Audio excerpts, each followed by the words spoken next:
अस्सलामु अलैकुम वरहमतुल्लाहि वबरकातुहू। स्टेज पे बैठे आज के प्रोग्राम के सदर हजरत मौलाना खलीलुर रहमान सज्जाद नुमानी साहब, आज के प्रोग्राम के कन्वीनर हाफिज मंसूर साहब, मेरे सामने बैठे हुए मेरे भाई और बहनों, आप सबका मैं तहे दिल से शुक्रिया अदा करना चाहता हूँ, क्योंकि आज जरूरत है ऐसे एक नाजुक दौर में, ऐसे एक क्रूशियल टाइम में मुस्लिम कम्युनिटी को स्पेशली सामने आकर बहुत ही क्रूशियल, बहुत ही सीरियस इश्यूज पर जमा होना है, जमा होकर एक पैगाम देना है। आप में से बहुत सारे लोग सोचते होंगे कि हम यहाँ पर आकर बयान सुनने से क्या होगा। देखिए, आपका यहाँ पर आना ही एक पैगाम देता है कि आपके दिलों के अंदर अभी तक खौफ नहीं आया। ये पैगाम आज के जमाने में बहुत अहम पैगाम है। मैं मेरी बात आज शुरू करता हूं याद कर कर मुदस्सर को और सुहेल को, वो जो शहीद जिन्होंने नबी करीम सल्लल्लाहु अलैहि वसल्लम की इज्जत के लिए कल अपनी जान दे दी।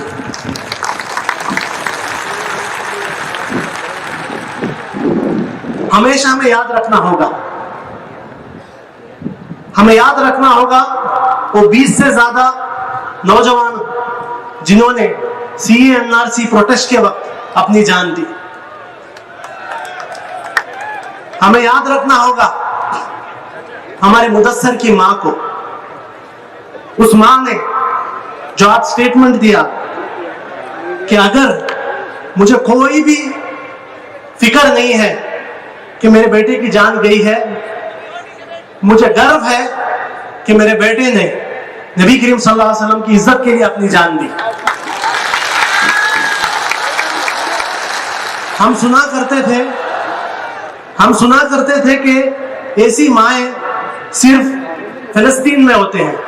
आज मुदस्सर की मां ने दिखाया ऐसी माएं इंडिया में भी होती हैं।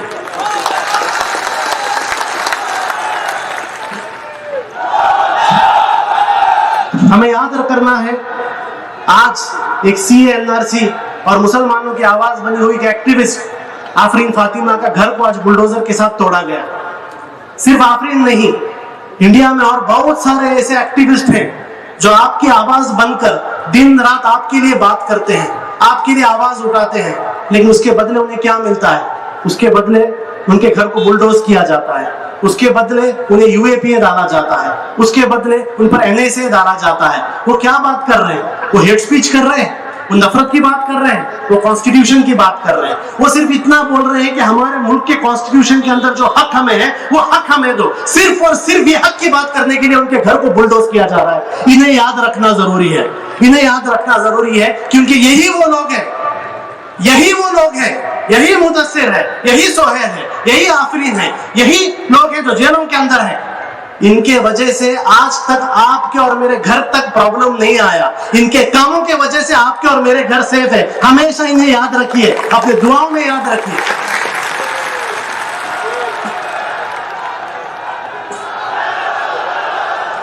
देखिए, आज मुल्क के अंदर मुझसे पहले काले साहब ने प्रॉब्लम क्या है आपके सामने बहुत क्लियर रखा। मैं आपके सामने प्रॉब्लम बोलने वाला नहीं, क्योंकि प्रॉब्लम सुन सुन के थक गए। आपके सामने पूरा चीज क्लियर हो गया है, लेकिन आप जानिए ये सारे इश्यूज क्यों हो रहे हैं। हमारे मुल्क के अंदर हर दिन एक इशू हो रहा है, और आप सोच रहे हैं ये इशू हो रहा है, ये इशू हो नहीं रहा है, इशू क्रिएट किया जा रहा है। कभी हलाल, कभी हिजाब, कभी अजान। चंद बेवकूफ ऐसे थे हमारे अंदर जो हमसे कह रहे थे एक बाबरी मस्जिद पूछ रहे हैं ना, दे दो। चंद थे ऐसे बेवकूफ, दे दो। हम उस वक्त कह रहे थे कि ये मामला मस्जिद मंदिर का नहीं है, ये मामला मस्जिद मंदिर का नहीं है, ये मामला इंडिया में मुसलमानों को अपने दस्तूरी हक पर जीने का है या नहीं है, इस हक का मामला है। ये बात उनकी समझ में नहीं आई। इसलिए आप देखते हैं कि एक बाबरी मस्जिद का इशू खत्म हो गया, सब लोग थे, हाँ अब मुल्क के अंदर शांति आ जाएगी। एक नया इशू क्रिएट किया गया ज्ञान व्यापी का, एक नया इशू क्रिएट किया गया ईदगाह का। अब बता रहे हैं कि 36,000 ऐसे मस्जिदें हमारे लिस्ट के अंदर है। कितने मस्जिदें देंगे, कितने मस्जिदें देंगे? और आपको लगता है क्या ये जो लोग आपकी मस्जिदें मांगते हैं, क्या ये किसी धर्म पर विश्वास करते हैं? ये जो संघ परिवार के लोग, क्या आपको लगता है कि ये संघ परिवार के लोगों के साथ हिंदू धर्म के साथ कोई लेना देना है? इनका हिंदू धर्म के साथ कोई लेना देना नहीं। आज पूरी दुनिया में अगर हिंदू धर्म का नाम कोई खराब कर रहा है तो ये संघ परिवार के लोग हैं। इनकी वजह से आज पूरे दुनिया में हिंदू धर्म का नाम खराब हो रहा है। आकर आपसे कहेंगे, न्यूज चैनल्स वाले कहेंगे कि मस्जिद के इशू में दो पार्टी है, एक मस्जिद की पार्टी और एक हिंदू पार्टी। आप लोग याद रखिए, झूठ है, कोई हिंदू पार्टी नहीं है।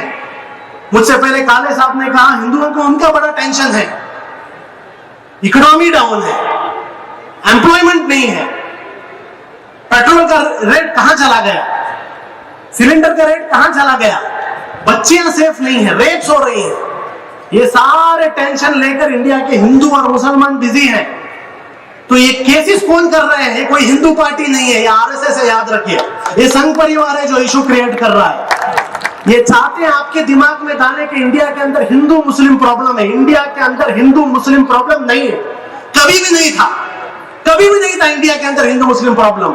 यहां पर यह संघ परिवार अपने एजेंडा को हिंदू मुस्लिम का नाम दे रहा है। आपको एकदम क्लियरिटी चाहिए कि इंडिया के अंदर हिंदू मुस्लिम प्रॉब्लम नहीं। इंडिया के अंदर अगर कोई प्रॉब्लम है, सिर्फ और सिर्फ एक प्रॉब्लम है, वो आरएसएस का प्रॉब्लम है और कोई भी प्रॉब्लम नहीं है। इस प्रॉब्लम को जितना जल्द आप समझेंगे उतना बेहतर होगा।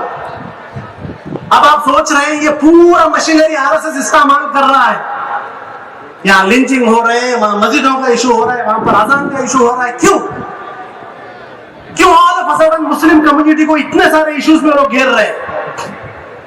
वो इसलिए क्योंकि इनके दुश्मन सिर्फ मुसलमान नहीं है।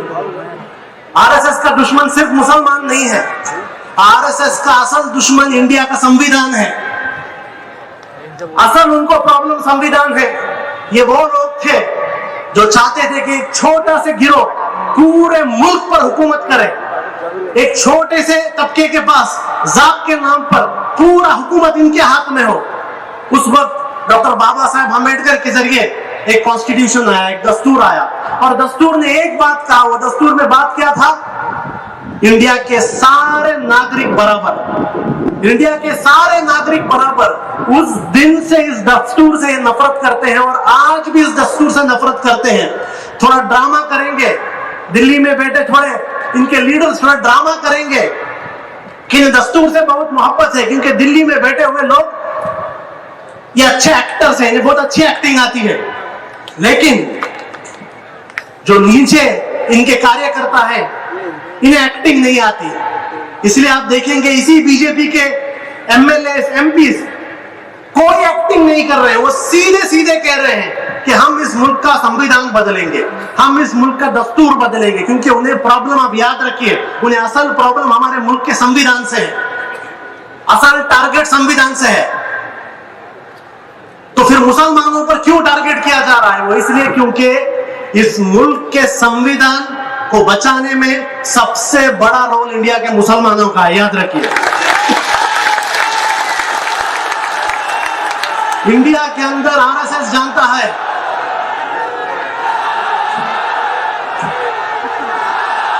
इंडिया के अंदर आरएसएस जानता है कि अगर कोई एक ऐसी कम्युनिटी है जिस कम्युनिटी ने आरएसएस के साथ आज तक कॉम्प्रोमाइज नहीं किया, बीजेपी के साथ आज तक कॉम्प्रोमाइज नहीं किया, तो वो मुस्लिम कम्युनिटी है।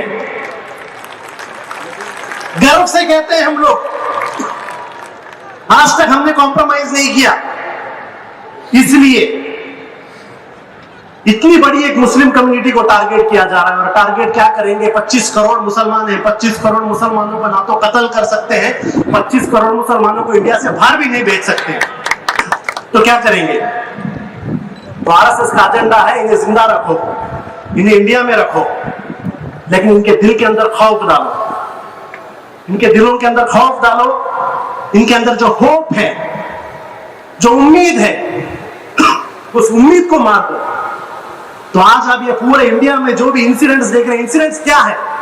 ये इंसिडेंट्स आपके दिलों के अंदर खौफ डालने के लिए, आपके अंदर से उम्मीद खत्म करने के लिए है। लेकिन अभी इंडिया के मुस्लिम कम्युनिटी को डिसाइड करना पड़ेगा, हमें डिसाइड करना पड़ेगा, क्या हम उनके प्लान को कामयाब होने देंगे? वो चाहते हैं आपके दिलों के अंदर खौफ आ जाए, क्या हम हमारे दिलों के अंदर खौफ आने देंगे? वो चाहते हैं हमारी उम्मीद टूट जाए, क्या हम हमारी उम्मीद टूटेगी? ये जवाब पूरे इंडिया में गूंजना होगा। खौफ,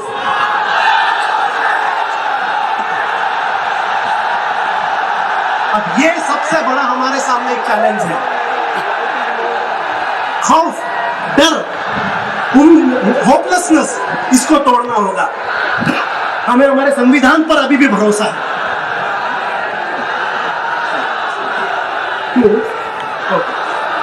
मैं मेरी बात इससे खत्म करता हूं कि यहां पर मुस्लिम लीडरशिप को बहुत बड़ा एक रोल प्ले करना है। यहां पर जो भी मुस्लिम लीडर्स हैं, मैं आपसे सिर्फ एक बात कह मेरी बात खत्म करता हूं। वो बात यह है कि आपकी सबसे बड़ी जिम्मेदारी है नौजवानों को उम्मीद दीजिए, नौजवानों को होप दीजिए, नौजवानों को कॉन्फिडेंस दीजिए। लोकल सपोर्ट सिस्टम्स बनाइए, एक पर हमला सब पर हमला, ये कॉन्सेप्ट लेके आइए। ये जो अभी एक बुलडोजर का एक सिस्टम लेके आ रहे हैं, किसी के भी घर पर बुलडोजर आया, अपने घर में बुलडोजर आया जैसा है। किसी के घर में बुलडोजर आया, मेरे घर में बुलडोजर आए जैसा। ये एक नेचर बनाइए। उलमाओं से मैं कहना चाहता हूं, सिर्फ एक काम कीजिए, सिर्फ एक काम कीजिए, कौम के अंदर इज्जत और गैरत पैदा कीजिए। सिर्फ इज्जत और गैरत पैदा कीजिए, बस इतना आप करेंगे, इस कौम के अंदर आज भी वो काबिलियत है कि वो एक चैलेंज इसको फेस कर सके। मैं इसी बात से अपनी बात को खत्म करता हूँ। अल्हम्दुलिल्लाह रब्बिल आलमीन। अस्सलाम वालेकुम।